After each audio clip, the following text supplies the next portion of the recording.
In the heart of Moonlight Heaven, a land bathed in the soft glow of a million moons, lived a tiny fairy named Moony.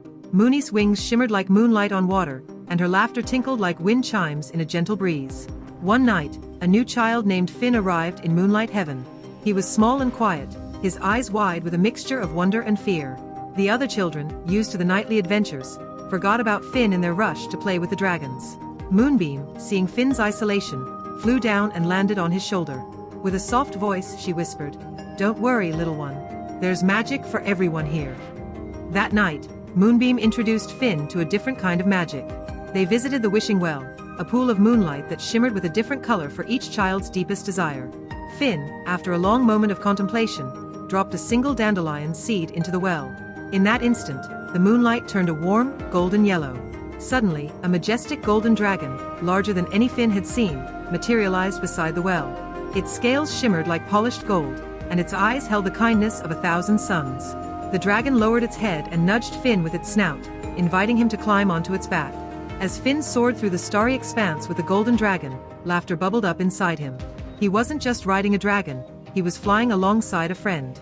From that night on, Finn became a regular participant in Moonlight Heaven's adventures.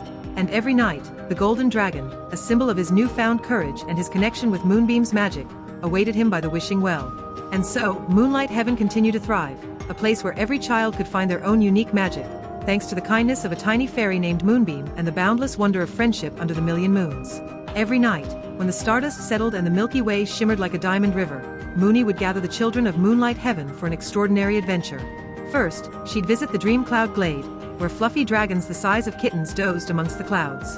With a sprinkle of moonbeam dust, Moony would wake the dragons, their scales shimmering with every sleepy yawn.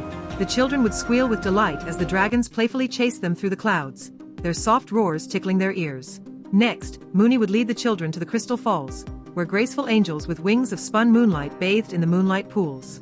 The angels would swoop down, their laughter like celestial music, and offer the children rides on their backs. Soaring through the starry expanse, the children would reach out and touch the twinkling stars, their faces filled with wonder. Back on the moonlit meadows, Moony would lead the children in games of hide-and-seek amongst the glowing flowers and tag with shooting stars. As the night deepened, Moony would gather everyone around a giant moonflower, its petals glowing with an ethereal light. She'd weave stories of brave fairies, friendly dragons, and kind angels, her voice weaving magic into the night air. Finally, with a sleepy yawn, Moony would bid the children good night. The dragons curled up beside them, their warmth a comforting presence. As the children drifted off to sleep, they dreamt of soaring through the stars, all thanks to the magic of Moony, the fairies, the angels, and the playful dragons of Moonlight Heaven.